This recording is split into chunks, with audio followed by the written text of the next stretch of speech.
ನಟಿ ಪದ್ಮಿನಿ ಬಳಿ ಹಣ ಪಡೆದು ಮೋಸ ಮಾಡಿದ್ರ ಡೈರೆಕ್ಟರ್ ಓಂ ಪ್ರಕಾಶ್. ಭಾಸ್ಕರ್ ಶೆಟ್ಟಿ ಆರೋಪದ ಬೆನ್ನಲ್ಲೇ ಮತ್ತೊಂದು ಆಡಿಯೋ ವೈರಲ್ ಆಗ್ತಾ ಇದೆ. ಸಿಕ್ಕಾಪಟ್ಟೆ ಹಲ್ಚಲ್ ಸೃಷ್ಟಿ ಮಾಡ್ತಾ ಇದೆ ಈ ಒಂದು ಆಡಿಯೋ. ನಿನ್ನೆ ಈ ಬಗ್ಗೆ ಓಂ ಪ್ರಕಾಶ್ ಕ್ಲಾರಿಫಿಕೇಶನ್ ಅನ್ನು ಕೊಟ್ಟಿದ್ರು. ನಾನು ಯಾವುದೇ ದುಡ್ಡನ್ನು ಅವರ ಜೇಬಿಂದ ಇಸ್ಕೊಂಡಿದ್ದಲ್ಲ, ಫೈನಾನ್ಸ್ ಮಾಡಿಸಿದ್ದಷ್ಟೇ ಅಂತ ಕ್ಲಾರಿಫಿಕೇಶನ್ ಕೊಟ್ಟಿದ್ರು ಮಾಧ್ಯಮಗಳಿಗೆ ಡೈರೆಕ್ಟರ್ ಓಂ ಪ್ರಕಾಶ್ ರಾವ್. ಸೋಷಿಯಲ್ ಮೀಡಿಯಾದಲ್ಲಿ ಇವಾಗ ಮತ್ತೊಂದು ಆಡಿಯೋ ವೈರಲ್ ಆಗ್ತಾ ಇದೆ. ಪದ್ಮಿನಿ ಸಂಭಾಷಣೆಯ ಆಡಿಯೋ ಇದು. ಪದ್ಮಿನಿ ಬಳಿ 10 ಲಕ್ಷ ಪಡೆದು ಕಿರುಕುಳ ಕೊಟ್ಟಿದ್ರ ಹಾಗಾದ್ರೆ ಡೈರೆಕ್ಟರ್ ಓಂ ಪ್ರಕಾಶ್? ಆಡಿಯೋ ಕೇಳಿದ್ರೆ ಇಂಥದ್ದೊಂದು ಪ್ರಶ್ನೆ ಸಹಜವಾಗಿ ಮಾಡುತ್ತೆ. ಓಂ ಪ್ರಕಾಶ್ ಮತ್ತು ಅವರ ಪತ್ನಿ ಆ ಹಣವನ್ನ ವಾಪಸ್ ಕೊಡದೆ ಸತಾಯಿಸ್ತಾ ಇದ್ರ.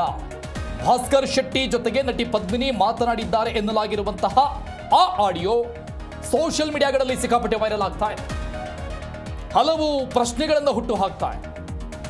ಆರಂಭದಲ್ಲಿ ಈ ಭಾಸ್ಕರ್ ಶೆಟ್ಟಿ ಅನ್ನುವಂಥ ನಟ ಓಂ ಪ್ರಕಾಶ್ ರಾವ್ ವಿರುದ್ಧ ಗಂಭೀರ ಆರೋಪ ಮಾಡಿದ್ರು. 3,85,00,000 ಹಣ ಇಸ್ಕೊಂಡು ಈಗ ವಂಚನೆ ಮಾಡ್ತಾ ಇದ್ದಾರೆ ಅಂತ, ವಾಪಸ್ ಕೊಡ್ತಾ ಇಲ್ಲ, ಸಿನಿಮಾನೂ ಮಾಡ್ತಾ ಇಲ್ಲ, ಹೀಗಂತ ಅವರು ಗಂಭೀರ ಆರೋಪ ಮಾಡಿದ್ರು. ಕಮಿಷನರ್ಗೆ ಕಂಪ್ಲೇಂಟ್ ಕೂಡ ಕೊಟ್ಟಿದ್ರು. ಆ ಕಂಪ್ಲೇಂಟ್ ಕಾಪಿ ಹಿಡಿದುಕೊಂಡು ಅವರು ಮಾಧ್ಯಮಗಳ ಮುಂದೆ ಗಂಭೀರ ಆರೋಪಗಳನ್ನು ಮಾಡಿದ್ರು. ಈ ರೀತಿಯಾಗಿ ಅವಾಚ್ಯ ಶಬ್ದಗಳಿಂದ ಮಾತಾಡ್ತಾರೆ, ದುಡ್ಡನ್ನು ವಾಪಸ್ ಕೇಳಿದ್ರೆ ವಂಚನೆ ಮಾಡ್ತಾ ಇದ್ದಾರೆ ಅಂತ ಹೇಳಿದ್ರು. ಅದಕ್ಕೆ ಕ್ಲಾರಿಫಿಕೇಶನ್ ಕೂಡ ಬಂದಿತ್ತು ನೆನ್ನೆ ಡೈರೆಕ್ಟರ್ ಓಂ ಪ್ರಕಾಶ್ ರಾವ್ ಅವರ ಕಡೆಯಿಂದ. ಹಾಗೇನೂ ಅಲ್ಲ, ಸುಮ್ಮನೆ ಅವರು ಹೇಳ್ತಾ ಇದ್ದಾರೆ ಸಿನಿಮಾ ತಡ ಆಗ್ತಾ ಇರುವಂಥ ಕಾರಣಕ್ಕಾಗಿ ನಾನು ಹಣ ಅವ್ರ ಕಡೆಯಿಂದ ಇಸ್ಕೊಂಡಿದ್ದಲ್ಲ, ಅವರು ಫೈನಾನ್ಸ್ ಮಾಡಿಸಿದ್ದಾರೆ ಅಷ್ಟೇ ಅಂತ ಹೇಳಿ ಅದಕ್ಕೆ ಒಂದು ಫುಲ್ ಪಾಯಿಂಟ್ ಇಟ್ಟಿದ್ರು. ಎಲ್ಲ ಆರೋಪಗಳನ್ನು ತಳ್ಳಿ ಹಾಕಿದ್ರು. ಈಗ ಇದೇ ವಿಚಾರಕ್ಕೆ ಸಂಬಂಧಪಟ್ಟಂಗೆ ಮತ್ತೊಂದು ಆಡಿಯೋ ವೈರಲ್ ಆಗ್ತಾ ಇದೆ. ನಟಿ ಪದ್ಮಿನಿ ಬಳಿ 10 ಲಕ್ಷ ಪಡೆದು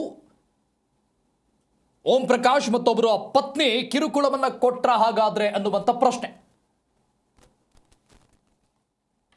ಇದು 3 ದಿವಸ ಆಗ್ಬಿಡುತ್ತೆ, ಹಂಗೆ ನನಗೆ ಡ್ರಾ ಮಾಡ್ಕೊಟ್ಬಿಟ್ರಣ ಅಂತಂದ್ರು. ಏನು ದೇವ್ರು ತಲೆ ಓಡಿಸಿದ್ದೇನೋ ಗೊತ್ತಿಲ್ಲ ಸರ್. ಅವ್ರ ಹೆಸರೇ ಬರ್ದು ಅವ್ರದೇ ಸೈನ್ ಹಾಕ್ಸ್ಕೊಂಡು ಅವ್ರಿಬ್ರಿಗೂ ಹುಷಾರಿರ್ಲಿ ಅವತ್ತು. ಅಂತೂ ಆ ಯಮ್ಮನ್ ಕರ್ಕೊಂಡು ಹೋದೆ ನಾನು. ಹೋಗಿ 5 ಲಕ್ಷ ರೂಪಾಯಿ ಡ್ರಾ ಮಾಡ್ಕೊಟ್ಟೆ, ಅವ್ರದೇ ಸೈನ್ ಹಾಕ್ಸ್ಕೊಂಡು. ಇನ್ನು 5 ಲಕ್ಷ ರೂಪಾಯಿ ಕೊಡ್ಬೇಕು ಅಂದ್ರೆ ಈ ಅಪ್ಪ ತುಂಬಾ ಹುಷಾರಿರ್ಲಿಲ್ಲ, ವೀಸಿಂಗ್ ಏನೋ ಇದು ಅನ್ಸುತ್ತೆ ಅವ್ರಿಗೆ. ಆಮೇಲೆ ಸೈನ್ ಮಾಡ್ಕೊಟ್ರು, ಅದನ್ನ ನಾನು ಹೋಗಿ ಡ್ರಾ ಮಾಡ್ಕೊಂಡ್ ಬಂದ್ಕೊಟ್ಟೆ ಸರ್. ಅಲ್ಲಿ ಕೋರ್ಟ್ ಅಲ್ಲಿ ಏನ್ ಅಂದ್ಬಿಟ್ರು ಅಂದ್ರೆ, ಸರ್ ಇವ್ರು ನಮಗ್ ದುಡ್ಡೇ ಕೊಟ್ಟಿಲ್ಲ, ನಮ್ಮ ಹೆಸರು ಬರ್ಕೊಂಡು ಇವರೇ ಹೋಗಿ ಡ್ರಾ ಮಾಡ್ಕೊಂಡು ಇವರೇ ಇಟ್ಕೊಂಡಿದ್ದಾರೆ, ಈ ತರ ಫೋರ್ಜರಿ ಮಾಡಿ ನಮ್ಮ ಮೇಲೆ ಕೇಸ್ ಹಾಕಿದ್ದಾರೆ ಅಂತ. ಅಯ್ಯೋ ಸರ್ 8 ವರ್ಷ ಅಲ್ದಿದೀನಿ ಸರ್. ಅವ್ನ ಯಾರೋ ಉಮೇಶ್ ಅಂತ ಇದ್ದಾನೆ ಅವ್ರ ಕಡೆ ಲಾಯರು, ಆರ್ಟಿಸ್ಟ್ ಅಂತೆ ಅವನು. ಅವ್ನಿಗೆಲ್ಲೋ ಅಲ್ಲಿ ಇಲ್ಲಿ ಒಂದೊಂದ್ ಚಾನ್ಸ್ ಕೊಟ್ಬಿಡ್ತಾರೆ. ಚಾನ್ಸ್ಗೋಸ್ಕರ ಅವನು ಇವ್ರಿಗೆ ಡೇಟ್ ಎಳಿತಾನೆ ಅಂದ್ರೆ ಆ ತರ ಡೇಟ್ ಎಳಿತಾನೆ ಸರ್ ಅವನು. 8 ವರ್ಷ ನಾವು ಕೊಟ್ಟು ಚೆಕ್ ಬೌನ್ಸ್ ಆಗಿರೋ ಕೇಟ್ 8 ವರ್ಷ ಎಳೆದಿದಾರೆ ಅಂದ್ರೆ. ಬಟ್ ನಮ್ ಲಾಯರ್ ಸ್ವಲ್ಪ ಮಿಂಗಲ್ ಆಗ್ಬಿಟ್ಟಿದ್ರು ಬಿಡಿ ಅವ್ರ ಕಡೆ. ನಮ್ ಲಾಯರ್ಗೆ ಹೋಗ್ದು ಉಪ್ಪಿನಕಾಯಿ ಹಾಕಿ ಬೇರೆ ಲಾಯರ್ ಇಟ್ಟವ್ ನಾವು. ನಮ್ ಲಾಯರ್ನು ಪರ್ಚೇಸ್ ಮಾಡ್ಬಿಟ್ಟಿದ್ರು ಸರ್. ಆ ತರ ಅವ್ರು ಕ್ರಿಮಿನಲ್ ಮೈಂಡ್ 8 ವರ್ಷ ಎಳ್ದ.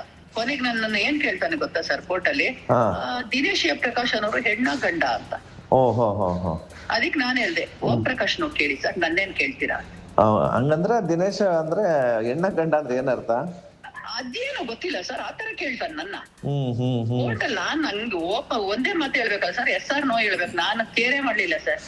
ಹೋಗ ಅವ್ರ ಯಜಮಾನ್ರನ್ ಕೇಳ್ರಿ ಓಂ ಪ್ರಕಾಶ್ ನನ್ನೇನ್ ಕೇಳ್ತೀರಾ ಅಂತ. ಹೌದಾ? ಜಡ್ಜ್ ರಮಾ ಕೇಳಿದ್ಕೆ ಎಸ್ ಆರ್ ನೋ ಹೇಳ್ಬೇಕು ಅಂದ್ರು. ಮೇಡಮ್ ಲೇಡೀಸ್ ನ ಬಂದು ಹೆಣ್ಣು ಗಂಡು ಅಂದ್ರೆ ನಾನ್ ಹೆಂಗ್ ಗೊತ್ತಾಗತ್ತೆ ಮೇಡಮ್? ಹಿಂಗೆ ಹೇಳಿದೆ ಸರ್, ನಂಬಿ ಬಿಟ್ರೆ ಬಿಡಿ. ಇದೇ ತರ ಕೋರ್ಟ್ ಅಲ್ಲಿ ಹೇಳಿದೀನಿ ನಾನು. ಅಷ್ಟು ಕೋಪ ಬಂದ್ಬಿಟ್ಟಿತ್ತು ಸರ್ ನನ್ಗೆ. ಬೇಲ್ ಮಾತ್ರ ಗಂಡ ಹೆಂಡತಿಬ್ರು ಬಂದ್ ಬೇಲ್ ತಗೊಂಡೋಗಿದೆ ಸರ್. ಅರೆಸ್ಟ್ ವಾರೆಂಟ್ ಬಂದ್ಬಿಟ್ಟಿತ್ತು ಅವಾಗ್ಲೂ. ಹೌದಾ? ಈ ಚಿಕ್ಕೋಟಲ್ಲೇ ಬಂದ್ಬಿಟ್ಟಿತ್ತು ಸರ್ ನಮ್ಗೆ. ಆಮೇಲೆ ಗಂಡ ಹೆಂಡತಿ ಇಬ್ರು ಬಂದು ಬೇಲ್ ತಗೊಂಡ್ರು. ಬೇಲ್ ತಗೊಂಡು ಹೋದ್ರು, ಕೇಸ್ ನಡೆಸಿದ್ರು. 8 ವರ್ಷ ಆಯ್ತು ಸರ್. 8 ವರ್ಷ ಆದ್ಮೇಲೆ ಇಲ್ಲಿ ಏನೇನೋ ಮಾಡ್ದ ಸರ್ ಅವನು, ಹೊಡಿಬೇಕು ಅಂತ. ಸಿನಿಮಾ ಕೊಟ್ರು, ಅವ್ರ ಮಗ ಹೀರೋ ಮಾಡಕ್ ಕೊಟ್ರು, ಇವ್ರು ದುಡ್ಡೇ ಕೊಟ್ಟಿಲ್ಲ ಅಂತ ಬ್ಯಾಂಕ್ ಅವ್ರನ್ನ ಸರ್ 4 ಸರಿ ಕರ್ಸಿದ್ದಾರೆ. ಬ್ಯಾಂಕ್ನವ್ರನ್ನ ಸರ್ ಕೈ ಮೇಲೆ ಏಕೆ ಸರ್? ಅವರು ಚೆಕ್ ತಗೊಂಬಂದಾಗ ಇವ್ರು ಬರಲ್ಲ. ಆಮೇಲೆ ದಿನೇಶ್ಗೆ ಒಂದ್ಸರಿ ಬರೋದು, ಓಂ ಪ್ರಕಾಶ್ ಒಂದ್ಸರಿ ಬರೋದು, 4 ಸರಿ ಬಂದಿದ್ದಾರೆ ಸರ್. ಕೊನೆಗೆ ಅವ್ರು ಕೋರ್ಟ್ ಅಲ್ಲಿ ಹೇಳೇಬಿಟ್ರು, ಮೇಡಮ್ ನಾವ್ 1 ಸರಿ 2 ಸರಿ ಬರ್ತೀವಿ, ಇಷ್ಟೊಂದು ಟೈಮ್ ಎಲ್ಲ ನಮಗ್ ಬರಕ್ ಆಗಲ್ಲ, ಏನಿದ್ರು ನೀವು ನೋಡ್ಕೊಳ್ಳಿ ಅಂತ ಕೊಟ್ಬಿಟ್ರು. ಸದ್ಯ ನನ್ ದೇವ್ರ ದಯ ನನ್ ಬ್ಯಾಕ್ ಸೈಡ್ ಅಲ್ಲಿ ಅವ್ರು ಸೈನ್ ಹಾಕಿದ್ರು ಸರ್. ಹಂಗಾಗಿ ನಾನ್ ಬಚಾವು. ನಾನೇನಾದ್ರು ಸೈನ್ ಹಾಕ್ಬಿಟ್ಟಿದ್ರೆ ನಿಮ್ಮೇಲೆ ಬಂದ್ಬಿಡೋದು. ಆ ತಪ್ಪು ಮಾತ್ರ ನೀವ್ ಮಾಡ್ಬೇಡಿ. ಇಲ್ಲ ನಾವು ಈಗ ನೆನ್ನೆ ಪ್ರೆಸ್ ಮೀಟ್ ಮಾಡಿದಾನೆ. ವಾಸುದೇವ್ ರೆಡ್ಡಿ ಅವ್ರದ್ದು ದುಡ್ಡು ಕೊಟ್ಟಿರೋದು ಸತ್ಯ, ಭಾಸ್ಕರ್ ಶೆಟ್ಟಿ ದುಡ್ಡು ಕೊಟ್ಟಿರೋದು ಸತ್ಯ ಅಂತೆಲ್ಲ ಹೇಳಿದಾನೆ. ಹಾ ಆಮೇಲೆ ಸಿನಿಮಾ ಮುಗಿದ್ಮೇಲೆ ಕೊಡ್ತೀನಿ ಅಂತಾನೆ. ಸಿನಿಮಾ ಇನ್ನು 10 ವರ್ಷಕ್ಕೆ ಮುಗಿತಾನೆ. ಎಂತ ಸರ್, ಮೊನ್ನೆ ಅರೆಸ್ಟ್ ವಾರೆಂಟ್ ಬಂದಿದೆ, ನಮ್ ಮನೆಗ್ ಬಂದ್ ಕಾಲ್ ಹಿಡ್ಕೊಂತವ್ರೆ ಸರ್. ನಾವು ನೆಲಮಂಗಲದಲ್ಲಿ ಇರೋದು. ಹೌದಾ? ಒಂದು ಒಂದ್ ಚೆಕ್ ಏನು ಒಂದ್ 2,10,000 ರೂಪಾಯಿ ಒಂದ್ ಚೆಕ್ ಬರ್ಬಿಟ್ಟು 10,000 ರೂಪಾಯಿ ಜಾಸ್ತಿ ಬರ್ದಿದ್ದೀನಿ. ನನ್ಗೆ 30ನೇ ತಾರೀಕುವರೆಗೂ ಟೈಮ್ ಕೊಟ್ಬಿಡಿ, 30ನೇ ತಾರೀಕಿಗೆ ಫುಲ್ ಸೆಟ್ಲ್ ಮಾಡ್ಬಿಡ್ತೀನಿ, 4.25 ಲಕ್ಷನು ಸೆಟ್ಲ್ ಮಾಡ್ಬಿಡ್ತೀನಿ ಅಂತ ಚೆಕ್ ಇಟ್ಬಿಟ್ಟು ಹೋಯ್ತಾ ಕೂತಾನೆ ಸರ್. ಕೊನೆಗ್ ನನ್ಗೆ ಯಾಕೋ ಪಿತ್ತ ಇರ್ತಲ್ಲ, ಅವ್ರ ಲಾಯರ್ ಫೋನ್ ಮಾಡ್ದೆ, ಸರ್ ಹಿಂಗ್ ಬಂದ್ 2,20,000 ಕೊಟ್ಟು 10,000 ಚೆಕ್ ಕೊಟ್ಟಾರೆ, 10,000 ರೂಪಾಯಿ ನಮ್ ಭಿಕ್ಷೆನ 8 ವರ್ಷದಿಂದ ಕೊಟ್ಟಿರೋ 10,000 ರೂಪಾಯಿ ನಾನ್ ಬಡ್ಡಿ ಕಟ್ಟಿ, ನಾನ್ ಒಡವೆ ಇಟ್ಟು ಎಷ್ಟು ವರ್ಷದಿಂದ ನನ್ ಲಾಯರ್ ಫೀಸ್ ಏನಿಲ್ಲ, ಅಟ್ಲೀಸ್ಟ್ ನಾವು ಕೊಟ್ಟಿರೋ ದುಡ್ಡು ಬಂತು ಅಂತ ಸರ್. ನಮ್ಗೂ 4 ಲಕ್ಷ ರೂಪಾಯಿ ಲಾಸ್ ಸರ್ ಅದ್ರಲ್ಲಿ. ಹೌದಾ? ಲಾಯರ್ ಫೀಸ್ ಕೊಡ್ಬೇಕಲ್ವಾ ಸರ್, 2 ಕಡೆ ಲಾಯರು. ಖಂಡಿತ ಖಂಡಿತ. ಆಮೇಲೆ ನಾವು ತಿರ್ಗಾಡೋದು ಎಷ್ಟು ಸರ್, ತಿಂಗಳಿಗೆ 2 ಸಲ ಕರೆಯೋರು ಸರ್, ಹೋಗೋದು ಟೈಮ್ ಎಷ್ಟು. ನಿಜ ನಿಜ ನಿಜ. ಅದೆಲ್ಲ ನೋಡಿ 4 ಲಕ್ಷ ರೂಪಾಯಿ ನಮಗ್ ಖರ್ಚಾಗಿದೆ ಸರ್. ಇಲ್ಲ, ಈಗ ಮುಂಚೆ ಎಲ್ಲ ಚೆಕ್ ಕೇಸ್ ಎಲ್ಲ ತುಂಬಾ ಲೇಟ್ ಇತ್ತು, ಈಗ ವಿತಿನ್ 6 ಮಂತ್ ಅಲ್ಲಿ ಮುಗಿಸ್ಬೇಕು ಅಂತ ಸುಪ್ರೀಂ ಅಂತ ಇದಾರೆ ಸರ್. ಆದ್ರೆ ಲಾಯರ್ಗಳು ಬೇಕು ಅಂತ ಬರಲ್ಲ ಸರ್, ಅವತ್ತು ಪಾಸ್ವರ್ಡ್ ಅಂದ್ಬಿಡ್ತಾರೆ. ನಾನ್ ಅನ್ಭವಿಸಿರೋದು ನಿಮ್ಗೆ ಹೇಳ್ತಾ ಇದೀನಿ. ನಿಜ ನಿಜ ನಿಜ. ಪಾಸ್ವರ್ಡ್ ಅಂತಾರೆ, 3 ಗಂಟೆ ನಮ್ಮನ್ನ 5 ಗಂಟೆವರೆಗೂ ಕೂರಿಸ್ತಾರೆ, 5 ಗಂಟೆ ಆದ್ರೂ ಬರಲ್ಲ ಸರಿ ಅಂದ್ಬಿಟ್ಟು ಇನ್ನೊಂದು ಡೇಟ್ ಕೊಟ್ಟು ಕಳಿಸ್ಬಿಡ್ತಾರೆ. ಲಾಯರ್ ಬಂದಿಲ್ಲ ಅಂದ್ರೆ ಡೇಟ್ ಕೊಡ್ತಾರೆ, ಡೇಟ್ ಕೊಡ್ತಾರೆ. ಈ ತರ ಮಾಡ್ತಾನೆ ಸರ್ ಅವನು, ಉಮೇಶ್ ಅನ್ನೋನು. ಹೌದಾ ಸರ್? ಬೆಳಿಗ್ಗೆ 10 ಗಂಟೆಗೆ ಹೋದ್ರೆ ಸಾಯಂಕಾಲ 5 ಗಂಟೆವರೆಗೂ ಜಡ್ಜ್ ಮುಂದೆ ಕೂತಿದ್ದೀನಿ. ಅದು ನೋಡಿ ನೋಡಿ ನೋಡಿ ಕೊನೆಗೆ ಅಯ್ಯಮ್ಮ ಸಿಕ್ಕಾಪಟ್ಟೆ ರೇಗ್ಬಿಟ್ಲು ಅವ್ರಿಗೆ. ಏನ್ರಿ ಆಟ ಆಡ್ತೀರಾ, ಪಾಸ್ವರ್ಡ್ ಅಂತೀರಾ, ಹೋಗ್ತೀರಾ ಬರ. ಅದು ಲಾಸ್ಟ್ ಮೂಮೆಂಟ್ ಗೆ ಶಕುಂತಳ ಅಂತಿದ್ರು ಲಾಯರು, ಜಡ್ಜ್ ಅವ್ರು. ಆಮೇಲೆ ಇಲ್ಲಿ ಇಲ್ಲ ದುಡ್ಡು ಕಟ್ಕೊಡ್ಬೇಕು ಅಂದ್ರೆ, ಚೆಕ್ ಕೇಸಲ್ಲಿ ಏನಾಗುತ್ತೆ ಸರ್ ಅಂದ್ರೆ, ನಾವ್ ಕಟ್ಟಿರೋ ದುಡ್ಡು ಮಾತ್ರ ಬರುತ್ತೆ ಸರ್, ಬಡ್ಡಿ ಗಿಡ್ಡಿ ಏನು ಬರಲ್ಲ ಸರ್. ಹೌದಾ? ಅದೊಂದು ಇದು ಸರ್. ನಾವಿನ್ನು ಪ್ರಾಪರ್ಟಿ ಮೇಲೆ ಅದೇ ಇದ್ರ ಮೇಲೆ ಕೊಟ್ಟಿದ್ರೆ ಅದಕ್ಕೆ ಬಡ್ಡಿ ಸೇರಿಸ್ತಾರೆ. ಇದಕ್ಕೆ ಬಡ್ಡಿ ಇಲ್ಲ ಸರ್, ನಾವ್ ಕೊಟ್ಟಿರೋ ದುಡ್ಡು ಅಷ್ಟೇನೆ. ಒಟ್ನಲ್ಲಿ ನೀವು 10 ಲಕ್ಷ ದುಡ್ಡು ಕೊಟ್ಟು 8 ವರ್ಷ ಆದ್ರೂ ಇನ್ನೂ ದುಡ್ಡು ಕ್ಲಿಯರ್ ಆಗಿಲ್ಲ. ಇನ್ನೂ ಕ್ಲಿಯರ್ ಆಗಿಲ್ಲ ಸರ್. ಹೈಕೋರ್ಟ್ಗೆ ಆಗ್ತಾ, ಇಲ್ಲಿ ಜಡ್ಜ್ಮೆಂಟ್ ನಮ್ ತರ ಆಯ್ತು, ಹೈಕೋರ್ಟ್ಗೆ ಆಗ್ತಾ ಕಟ್ಬೇಕಣ, ಇದು 3 ದಿವಸ ಆಗ್ಬಿಡುತ್ತೆ, ಹಂಗೆ ನನಗೆ ಡ್ರಾ ಮಾಡ್ಕೊಟ್ಬಿಟ್ರಣ ಅಂತಂದ್ರು. ಏನು ದೇವ್ರು ತಲೆ ಓಡಿಸಿದ್ನೇನೋ ಗೊತ್ತಿಲ್ಲ ಸರ್, ಅವ್ರ ಹೆಸರೇ ಬರ್ದು ಅವ್ರದೇ ಸೈನ್ ಹಾಕ್ಸ್ಕೊಂಡು ಅವ್ರಿಬ್ರಿಗೂ ಹುಷಾರಿರ್ಲಿ ಅವತ್ತು. ಅಂತೂ ಆ ಎಮ್ಮನ್ ಕರ್ಕೊಂಡು ಹೋದೆ ನಾನು, ಹೋಗಿ 5 ಲಕ್ಷ ರೂಪಾಯಿ ಡ್ರಾ ಮಾಡ್ಕೊಟ್ಟೆ, ಅವ್ರದೇ ಸೈನ್ ಹಾಕ್ಸ್ಕೊಂಡು. ಇನ್ನು 5 ಲಕ್ಷ ರೂಪಾಯಿ ಕೊಡ್ಬೇಕು ಅಂದ್ರೆ ಈ ಅಪ್ಪ ತುಂಬಾ ಹುಷಾರಿರ್ಲಿಲ್ಲ, ವೀಸಿಂಗ್ ಏನೋ ಇದು ಅನ್ಸುತ್ತೆ ಅವ್ರಿಗೆ. ಆಮೇಲೆ ಸೈನ್ ಮಾಡ್ಕೊಟ್ರು, ಅದನ್ನ ನಾನು ಹೋಗಿ ಡ್ರಾ ಮಾಡ್ಕೊಂಡ್ ಬಂದ್ಕೊಟ್ಟೆ ಸರ್. ಅಲ್ಲಿ ಕೋರ್ಟ್ ಅಲ್ಲಿ ಏನ್ ಅಂದ್ಬಿಟ್ರು ಅಂದ್ರೆ, ಸರ್ ಇವ್ರು ನಮಗ್ ದುಡ್ಡೇ ಕೊಟ್ಟಿಲ್ಲ, ನಮ್ಮ ಹೆಸರು ಬರ್ಕೊಂಡು ಇವರೇ ಹೋಗಿ ಡ್ರಾ ಮಾಡ್ಕೊಂಡು ಇವರೇ ಇಟ್ಕೊಂಡಿದ್ದಾರೆ, ಈ ತರ ಫೋರ್ಜರಿ ಮಾಡಿ ನಮ್ಮ ಮೇಲೆ ಕೇಸ್ ಹಾಕಿದ್ದಾರೆ ಅಂತ. ಅಯ್ಯೋ ಸರ್ 8 ವರ್ಷ ಅಲ್ದಿದೀನಿ ಸರ್. ಅವ್ನ ಯಾರೋ ಉಮೇಶ್ ಅಂತ ಇದ್ದಾನೆ ಅವ್ರ ಕಡೆ ಲಾಯರು, ಆರ್ಟಿಸ್ಟ್ ಅಂತೆ ಅವನು. ಅವ್ನಿಗೆಲ್ಲೋ ಅಲ್ಲಿ ಇಲ್ಲಿ ಒಂದೊಂದ್ ಚಾನ್ಸ್ ಕೊಟ್ಬಿಡ್ತಾರೆ. ಚಾನ್ಸ್ಗೋಸ್ಕರ ಅವನು ಇವ್ರಿಗೆ ಡೇಟ್ ಎಳಿತಾನೆ ಅಂದ್ರೆ ಆ ತರ ಡೇಟ್ ಎಳಿತಾನೆ ಸರ್ ಅವನು. 8 ವರ್ಷ ನಾವು ಕೊಟ್ಟು ಚೆಕ್ ಬೌನ್ಸ್ ಆಗಿರೋ ಕೇಟ್ 8 ವರ್ಷ ಎಳೆದಿದಾರೆ ಅಂದ್ರೆ, ಬಟ್ ನಮ್ ಲಾಯರ್ ಸ್ವಲ್ಪ ಮಿಂಗಲ್ ಆಗ್ಬಿಟ್ಟಿದ್ರು ಬಿಡಿ ಅವ್ರ ಕಡೆ. ನಮ್ ಲಾಯರ್ಗೆ ಉಗ್ದು ಉಪ್ಪಿನಕಾಯಿ ಹಾಕಿ ಬೇರೆ ಲಾಯರ್ ನಿಟ್ಟೋ ನಾವು. ಈ ವೈರಲ್ ಆಗಿರುವಂಥ ಆಡಿಯೋ ಕೇಳಿಸ್ಕೊಡ್ತಾ ಇದ್ದೀವಿ. ನಟಿ ಪದ್ಮಿನಿ ಅನ್ನುವಂಥವರು, ಅಂದರೆ ಇವ್ರ ಜೊತೆಗೆ ಹಿಂದೆ ಬಹಳ ದಿನಗಳ ಹಿಂದೆ ಓಂ ಪ್ರಕಾಶ್ ರಾವ್ ಅವರು ವ್ಯವಹಾರವನ್ನು ಮಾಡಿದ್ರಂತೆ. ಆ ವಿಚಾರಕ್ಕೆ ಸಂಬಂಧಪಟ್ಟಂಗೆ ಈಗ ಮೊನ್ನೆಯನ್ನು ಕಂಪ್ಲೇಂಟ್ ಕೊಟ್ಟಿದ್ದಾರೆ ನಟ ಭಾಸ್ಕರ್ ಶೆಟ್ಟಿ. ಅವರ ಜೊತೆಗೆ ಮಾತಾಡಿರುವಂತಹ ಸಂಭಾಷಣೆ ಇದು. 8 ಲಕ್ಷ 10 ಲಕ್ಷ 5 ಲಕ್ಷ ಮೊದಲಿಗೆ ಕೊಟ್ಟರು, ಆಮೇಲೆ 2 ಲಕ್ಷ ಕೊಡಬೇಕಾಗಿತ್ತು, ಚಿಕ್ಕ ಕೋರ್ಟಲ್ಲಿ ಆಗಲಿಲ್ಲ, ಆಮೇಲೆ ಹೈಕೋರ್ಟ್ಗೆ ಹೋದರು. ಎಲ್ಲ ಒಂದು ಸ್ಕ್ರೀನ್ ಪ್ಲೇ ರೀತಿಯಲ್ಲಿ ಅವರು ವಿವರಣೆಯನ್ನು ಕೊಡ್ತಾ ಹೋಗ್ತಾ ಇದ್ರು. ಆಡಿಯೋನ ಕೇಳಿಸ್ಕೊಡ್ತಾ ಇದ್ವಿ. ಹಾಗಾದರೆ ಇದು ಓಂ ಪ್ರಕಾಶ್ ರಾವ್ಗೆ ಮತ್ತೆ ಕಂಟಕವನ್ನು ತಂದಿಡುತ್ತಾ? ನಟ ಭಾಸ್ಕರ್ ಶೆಟ್ಟಿ ಈಗಾಗಲೇ ಕಮಿಷನರ್ಗೆ ಕಂಪ್ಲೇಂಟನ್ನು ಕೊಟ್ಟಿದ್ದಾರೆ. ನಿನ್ನೆ ಪ್ರೆಸ್ ಮೀಟನ್ನು ಮಾಡಿದ್ದಕ್ಕೊಂದು ಕ್ಲಾರಿಫಿಕೇಶನ್ ಕೊಟ್ಟರು ನನಗೆ ಅಂತ ಪದ್ಮಿನಿ ಅವರಿಗೆ ಭಾಸ್ಕರ್ ಶೆಟ್ಟಿ ಹೇಳಿರುವಂಥ ವಿಚಾರ ಕೂಡ ಅದರಲ್ಲಿ ಕೇಳಿಸ್ಕೊಂಡಿ ನಾವು ಆ ಆಡಿಯೋದಲ್ಲಿ. ದುಡ್ಡನ್ನು ಆ ಸಿನಿಮಾ ರಿಲೀಸ್ ಆದಮೇಲೆ ಏನೋ ಕೊಡ್ತಾರಂತೆ, ಪ್ರೆಸ್ ಮೀಟಲ್ಲಿ ಅವ್ರು ಹೇಳಿದ್ರು ಅಂತ ಅವ್ರು ಹೇಳಿದರು, ಭಾಸ್ಕರ್ ಶೆಟ್ಟಿ ಪದ್ಮಿನಿ ಅವರಿಗೆ. ಸೊ ಇಂಥದ್ದೊಂದು ಆಡಿಯೋ ಸಿಕ್ಕಾಪಟ್ಟೆ ಹಲ್ಚಲ್ ಸೃಷ್ಟಿ ಮಾಡ್ತಾ ಇದೆ. ನಿರ್ದೇಶಕ ಓಂ ಪ್ರಕಾಶ್ ರಾವ್ ಅವರ ವಂಚನೆ ವಿಚಾರಕ್ಕೆ ಸಂಬಂಧಪಟ್ಟಂಗೆ ಗಂಭೀರವಾದಂಥ ಆರೋಪವನ್ನು ಮಾಡಿದ್ದು ನಟ ಭಾಸ್ಕರ್ ಶೆಟ್ಟಿ.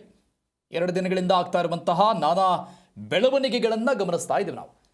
ಅವರು ಮೊದಲಿಗೆ ಫಿಲಮ್ ಚೇಂಬರ್ಗೆ ಹೋಗಿ ಕಂಪ್ಲೇಂಟನ್ನು ಕೊಡೋಕೆ ಹೋಗಿದ್ದು, ಬಟ್ ಅಲ್ಲಿ ತೆಗೆದುಕೊಂಡಿಲ್ಲ. ಅವರು ಅಧಿಕೃತವಾದಂಥ ಮೆಂಬರ್ ಅಲ್ಲ, ಇಲ್ಲಿ ತೆಗೆದುಕೊಳ್ಳಲ್ಲ ಕಂಪ್ಲೇಂಟು, ನೀವು ಕಾನೂನು ರೀತಿಯಲ್ಲಿ ಕ್ರಮವನ್ನು ತೆಗೆದುಕೊಳ್ಳಿ ಅಂತ ಅಲ್ಲೇನೋ ಹೇಳಿ ಕಳಿಸಿದ್ರಂತೆ. ಅದಾದಮೇಲೆ ಅವರು ಡೈರೆಕ್ಟ್ ಹೋಗಿ ಕಮಿಷನರ್ಗೆ ಕಂಪ್ಲೇಂಟನ್ನು ಕೊಟ್ಟು ಆ ಕಂಪ್ಲೇಂಟ್ ಕಾಪಿಯನ್ನು ಹಿಡಿದುಕೊಂಡು ಮಾತಾಡಿದರು ನಟ ಭಾಸ್ಕರ್ ಶೆಟ್ಟಿ. ಯೋಧ ಮೂವಿ ಸೇರಿದಂಗೆ ಒಂದಿಷ್ಟು ಚಲನಚಿತ್ರಗಳಲ್ಲಿ ಓಂ ಪ್ರಕಾಶ್ ರಾವ್ ಮತ್ತು ನಟ ಭಾಸ್ಕರ್ ಶೆಟ್ಟಿ ಕೆಲಸವನ್ನು ಮಾಡಿದ್ರು ಅನ್ನುವಂಥ ಮಾಹಿತಿ ಸದ್ಯಕ್ಕೆ ಸಿಗ್ತಾ ಇದೆ. ಸೊ ಆಗ ಇವರ ಕಡೆ 3,85,00,000 ಹಣವನ್ನು ಓಂ ಪ್ರಕಾಶ್ ರಾವ್ ಅವರು ಸಿನಿಮಾ ಮಾಡ್ತೀನಿ ಅಂತ ಇಸ್ಕೊಂಡಿದ್ರು ಅನ್ನುವಂಥ ವಿಚಾರವನ್ನು ಭಾಸ್ಕರ್ ಶೆಟ್ಟಿ ಅವರು ಹೇಳಿದ್ದು. ಆದರೆ ಇದಕ್ಕೆ ಕ್ಲಾರಿಫಿಕೇಶನ್ ಏನು ಕೊಟ್ಟಿದ್ರು ನಿನ್ನೆ ಓಂ ಪ್ರಕಾಶ್ ರಾವ್, ಅವರ ಜೇಬಿಂದ ದುಡ್ಡನ್ನು ಇಸ್ಕೊಂಡಿದ್ದಲ್ಲ ನಾನು, ಅವರು ಫೈನಾನ್ಸನ್ನು ಮಾಡಿಸಿದ್ದಷ್ಟೇ ಬೇರೆಯವರ ಕಡೆಯಿಂದ, ಅದನ್ನು ವಾಪಸ್ ಕೊಡ್ತೀನಿ ನಾನು, ಸಿನಿಮಾ ಲೇಟ್ ಆಗ್ತಾ ಇದೆ ಆ ಕಾರಣದಿಂದ ಅವರು ಬೇಸರದಿಂದ ಮಾತಾಡಿದ್ದಾರಷ್ಟೇ, ಯಾವುದೇ ವಂಚನೆ ಇಲ್ಲ ಹೀಗಂತ ಓಂ ಪ್ರಕಾಶ್ ರಾವ್ ನಿನ್ನೆ ಪ್ರೆಸ್ ಮೀಟ್ ಮಾಡಿ ಮಾಧ್ಯಮಗಳಿಗೆ ಒಂದು ಕ್ಲಾರಿಫಿಕೇಷನನ್ನು ಕೊಟ್ಟರು. ಅವರ ಮೇಲೆ ಬಂದಿದ್ದಂಥ ಎಲ್ಲ ಆರೋಪಗಳನ್ನು ತಳ್ಳಿ ಹಾಕಿದ್ರು. ಡೀಟೇಲ್ಸ್ ಕೊಡ್ತಾರೆ ನಮ್ಮ ಪ್ರತಿನಿಧಿ ಯಶೋಧ ಸಂಪರ್ಕದಲ್ಲಿದ್ದಾರೆ. ಯಶೋಧ, ಆರಂಭದಲ್ಲಿ ಭಾಸ್ಕರ್ ಶೆಟ್ಟಿ ಅವರ ಕಡೆಯಿಂದ ಕಂಪ್ಲೇಂಟ್ ರಿಜಿಸ್ಟರ್ ಆಗುತ್ತೆ, ಗಂಭೀರ ಆರೋಪಗಳನ್ನು ಮಾಡ್ತಾರೆ, ಅದಾದಮೇಲೆ ಪ್ರೆಸ್ ಮೀಟ್ ಆಗುತ್ತೆ, ಓಂ ಪ್ರಕಾಶ್ ರಾವ್ ಅವರ ಕಡೆಯಿಂದ ಎಲ್ಲ ಆರೋಪಗಳನ್ನು ತಳ್ಳಿ ಹಾಕ್ತಾರೆ, ಯಾವುದೇ ರೀತಿಯಾದಂತಹ ಆರೋಪಗಳಿಗೆ ಕಿವಿ ಕೊಡೋದಿಲ್ಲ ಅವರು. ಆದರೆ ಈಗ ವೈರಲ್ ಆಗ್ತಾ ಇರುವಂಥ ಆಡಿಯೋ ನೋಡ್ತಾ ಇದ್ರೆ ಇದೇನೋ ಒಂದು ರೀತಿ ಕಂಟಕ ತರುತ್ತಾ ಅಂತ ಓಂ ಪ್ರಕಾಶ್ ರಾವ್ ಅವರಿಗೆ?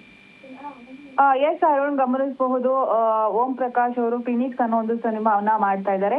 ಈ ಸಂದರ್ಭದಲ್ಲಿ ಫಿನಿಕ್ಸ್ ಸಿನಿಮಾಗಾಗಿ ಅದತ್ರ 3,85,00,000 ಹಣವನ್ನ ಭಾಸ್ಕರ್ ಶೆಟ್ಟಿ ಅವ್ರ ಜೊತೆ ಪಡೆದುಕೊಂಡಿದ್ದಾರೆ.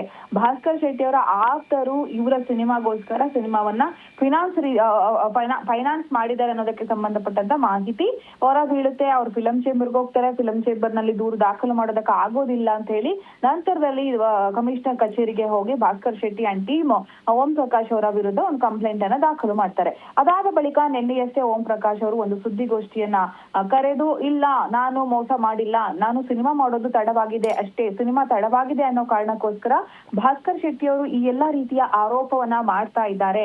ಜೊತೆಗೆ ನಾನು ಅವರನ್ನ ಹೀರೋ ರೀತಿ ಮೆರೆಸಲಿಲ್ಲ ಅನ್ನೋ ಉದ್ದೇಶದಿಂದ ನನ್ನ ಮೇಲೆ ಕೋಪಗೊಂಡು ಈ ರೀತಿಯ ಗಂಭೀರ ಆರೋಪವನ್ನ ಮಾಡಿದ್ದಾರೆ. ಜೊತೆಗೆ ನಮ್ಮನ್ನ ಕಾಂಟ್ಯಾಕ್ಟ್ ಕೂಡ ಮಾಡದೆ ನೇರವಾಗಿ ಕಂಪ್ಲೇಂಟ್ ಮಾಡ್ತಿರೋದು ಸರಿಯಲ್ಲ, ನನ್ನನ್ನ ಕಾಂಟ್ಯಾಕ್ಟ್ ಮಾಡಬಹುದಿತ್ತು ಅಂತ ಕೂಡ ಹೇಳ್ತಾರೆ. ಆದ್ರೆ ಇದೇ ವಿಚಾರಕ್ಕೆ ಸಂಬಂಧಪಟ್ಟಂತೆ ಭಾಸ್ಕರ್ ಶೆಟ್ಟಿ ಅವರು, ನಾವು ಅವರನ್ನ ನಿರಂತರವಾಗಿ ಸಂಪರ್ಕ ಮಾಡಿದ್ರು ಕೂಡ ನಮ್ಮ ಕರೆಗೆ ಅವರು ಸ್ಪಂದಿಸ್ತಾ ಇಲ್ಲ ಅಂತ ಹೇಳಿ ಅವರು ಕಾನೂನಿನ ಹೋರಾಟಕ್ಕೆ ಹೊರಟಿರುವಂತದ್ದು. ಇದೀಗ ಅದರ ಬೆನ್ನಲ್ಲೇ ಒಂದು ಆಡಿಯೋ ಇದೀಗ ಭಾಸ್ಕರ್ ಶೆಟ್ಟಿ ಅವರು ಜಿ ಕನ್ನಡ ನ್ಯೂಸ್ಗೆ ಕಳಿಸಿರುವಂತದ್ದು. ಅದ್ರಲ್ಲಿ ಏನಿದೆ ಅಂತ ನೋಡ್ತಾ ಹೋದ್ರೆ, ಅನೇಕ ಸಿನಿಮಾಗಳಲ್ಲೂ ಕೂಡ ಪದ್ಮಿನಿ ಅವರು ನಟಿಸಿದ್ದಾರೆ, ಜೊತೆಗೆ ಅನೇಕ ಸೀರಿಯಲ್ಗಳಲ್ಲೂ ಕೂಡ ನಟಿ ಪದ್ಮಿನಿ ಅವರು ನಟಿಸಿದ್ದಾರೆ. ಈ ಹಿಂದೆ ನನಗೆ ತುಂಬಾ ಕಷ್ಟ ಇದೆ, ಮಕ್ಕಳನ್ನ ಓದಿಸೋದಕ್ಕೆ ಕಷ್ಟ ಆಗ್ತಾ ಇದೆ, ನನಗೆ ಫೀಸ್ ಕಟ್ಟಬೇಕು ಅಂತ ಹೇಳಿ ಪದ್ಮಿನಿ ಅವರ ನಿವಾಸಕ್ಕೆ ಡೈರೆಕ್ಟರ್ ಓಂ ಪ್ರಕಾಶ್ ಅವರು ಮತ್ತು ಅವರ ಹೆಂಡತಿ ಹೋಗಿ ರಿಕ್ವೆಸ್ಟ್ ಮಾಡಿ 10 ಲಕ್ಷ ಹಣವನ್ನ ಪಡ್ಕೋತಾರಂತೆ. 10 ಲಕ್ಷ ಹಣವನ್ನ ತುಂಬಾ ಬೇಗ ಕೊಟ್ಬಿಡ್ತೀವಿ, ಆದಷ್ಟು ಬೇಗ ಕೊಟ್ಬಿಡ್ತೀವಿ ಅಂತ ಹಣವನ್ನ ಡ್ರಾ ಮಾಡಿಸ್ಕೊಂಡು ತಗೊಂಡ್ಬಂದ ಬಳಿಕ ನಂತರದಲ್ಲಿ ಪದ್ಮಿನಿ ಅವರು ಹಣವನ್ನ ಯಾವಾಗ ವಾಪಸ್ ಕೊಡ್ತೀರಿ ಅಂತ ಕೇಳಿದ ಸಂದರ್ಭದಲ್ಲಿ ಇಲ್ಲಿ ಓಂ ಪ್ರಕಾಶ್ ಅವರು ಸಿಕ್ಕಾಪಟ್ಟೆ ಅವ್ರನ್ನ ಆಟ ಆಡಿಸಿದ್ದಾರೆ, ನೋವು ಕೊಟ್ಟಿದ್ದಾರೆ. ಮನೆಗೆ ಹೋದಂತ ಸಂದರ್ಭದಲ್ಲಿ ದೊಪ್ಪನೆ ಬಾಗ್ಲನ್ನ ಹಾಕೋತಾ ಇದ್ರು. ಗಂಡ ಹೆಂಡತಿ ಇಬ್ರು ಕೂಡ ಈ ರೀತಿ ವಂಚಿಸೋದನ್ನೇ ಅಭ್ಯಾಸ ಮಾಡ್ಕೊಂಡಿದ್ದಾರೆ. ಒಂದಲ್ಲ ಎರಡಲ್ಲ, ಸತತವಾಗಿ 8 ವರ್ಷಗಳ ಕಾಲ 10 ಲಕ್ಷ ಹಣವನ್ನ ಕೊಡೋದಕ್ಕೆ ನಮ್ಮನ್ನ ಸತಾಯಿಸಿದ್ದಾರೆ ಅನ್ನೋದನ್ನ ಭಾಸ್ಕರ್ ಶೆಟ್ಟಿ ಜೊತೆ ಅವರು ಪದ್ಮಿನಿ ಅವರು ತಾವು ಅನುಭವಿಸಿದ ನೋವುಗಳನ್ನ ಎಳೆಯಾಗಿ ಬಿಚ್ಚಿಡುವಂತ ಪ್ರಯತ್ನವನ್ನ ಮಾಡಿದ್ದಾರೆ. ಇಲ್ಲಿ ಗಮನಿಸ್ತಾ ಇದ್ರೆ ಏನಾಗಿದೆ, ಇವರಿಗೆ ಓಂ ಪ್ರಕಾಶ್ ಅವರದ್ದೇ ತಪ್ಪಿದೆಯಾ ಅಥವಾ ಈ ಪದ್ಮಿನಿ ಅವರು ಮಾತಾಡಿರುವ ಆಡಿಯೋವನ್ನ ಕೇಳಿಸ್ಕೊಳ್ತಾ ಇದ್ರೆ 100% ಅವರು ತುಂಬಾ ನೋವಿನಿಂದ ಮಾತಾಡಿರುವಂತೆ ಕಾಣಿಸುತ್ತೆ. ಅಲ್ಲಿ ಹೇಳ್ತಾರೆ ಅವರು, ನಾನೊಬ್ಳು ನಟಿ ಆಗಿದ್ದೀನಿ, ನಾನೇ ದುಡ್ಡು ಕೊಟ್ಟಿದ್ದೀನಿ ಅಂತ ಅದನ್ನ ಹೆಂಗ್ ಹೇಳ್ಕೊಳ್ಳೋದು, ಮಾಧ್ಯಮಗಳ ಮುಂದೆ ಹೆಂಗ್ ಬರ್ಲಿ, ನಾನು ಪೊಲೀಸ್ ಸ್ಟೇಷನ್ಗೆ ಹೆಂಗ್ ಹೋಗ್ಲಿ, ಬರೋದಕ್ಕಾಗ್ಲಿಲ್ಲ, ಕಾನೂನಿನ ಹೋರಾಟವನ್ನ ಮಾಡಿ ಹೇಗೋ ನಾನು ಹಣವನ್ನ ಕಷ್ಟಪಟ್ಟು ಸ್ವಲ್ಪ ಅಂತಾನೆ ಪಡ್ಕೊಳ್ತಾ ಬಂದೆ.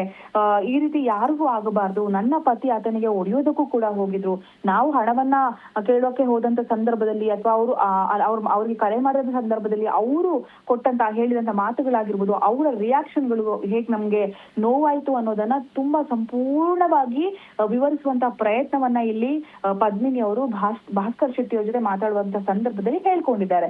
ಒಟ್ಟಾರೆ ಇದೀಗ ಆ ವಿಚಾರಕ್ಕೆ ಸಂಬಂಧಪಟ್ಟಂತೆ ಏನೋ ಒಂದು ಹೇಳ್ಕೊಂಡು ಮುಂದೆ ಬಂದ್ರು. ಅದೇ ಈ ಆಡಿಯೋ ವಿಚಾರಕ್ಕೆ ಸಂಬಂಧಪಟ್ಟಂತೆ, ಪದ್ಮಿನಿ ಅವರ ವಿಚಾರಕ್ಕೆ ಸಂಬಂಧಪಟ್ಟಂತೆ ಯಾವ ರೀತಿಯ ಬೆಳವಣಿಗೆ ಆಗುತ್ತೆ ಅನ್ನೋದನ್ನ ಕಾದು ನೋಡ್ಬೇಕು. Arun, thank you Yashoda ಡೀಟೇಲ್ಸ್ಗೆ.